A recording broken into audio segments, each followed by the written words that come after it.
आज की इस वीडियो में हम बात करने वाले हैं स्मार्टफोन इंडस्ट्री की एक ऐसी बड़ी खबर की जो पूरी इंडस्ट्री को अंदर से बदल सकती है।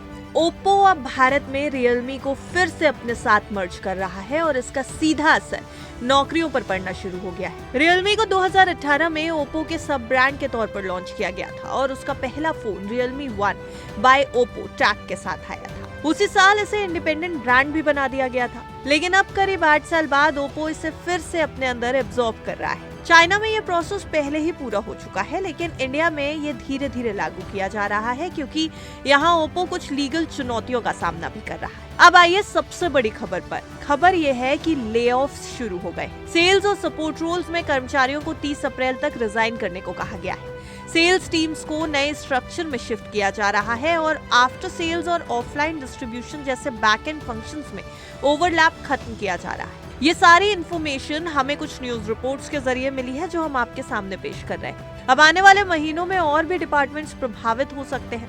रिपोर्ट्स के मुताबिक R&D पहले से ही काफी हद तक इंटीग्रेटेड है और अब ओप्पो का मार्केटिंग और सर्विस नेटवर्क रियलमी के ऑपरेशंस का बड़ा हिस्सा संभालेगा, यानी ब्रांड आइडेंटिटी और फ्रंट एंड मार्केटिंग अलग ही रहेंगे।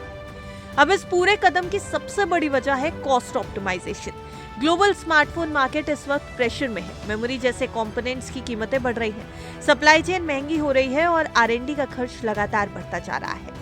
पहले सभी ब्रांड्स एक ही पेरेंट कंपनी BBK इलेक्ट्रॉनिक्स के अंदर आते थे, जिसमें वीवो, OnePlus, ओप्पो और रियलमी शामिल थे। तो अब कंपनियां ऑपरेशंस को ऑनलाइन करके, टीम्स को मर्ज करके और P&L को एक करके कॉस्ट कम करने की कोशिश कर रही है। आपको ये भी बताते चले कि ये पहली बार नहीं हो रहा है। 2021 में OnePlus को भी ओप्पो के साथ इंटीग्रेट किया गया था और अब वही मॉडल रियलमी पर लागू किया जा रहा है। Market research firm Counterpoint research के एनालिस्ट तरुण पाठक की माने तो कंपनियां अब अग्रेसिव एक्सपेंशन से हटकर डिसिप्लिन ग्रोथ की तरफ बढ़ रही हैं।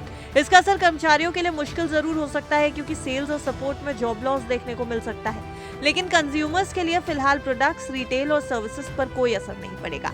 कंपनी का कहना है कि ये सिर्फ एक ऑर्गेनाइजेशनल ऑप्टिमाइजेशन है और भारतीय बाजार के लिए उनकी कमिटमेंट बनी रहेगी।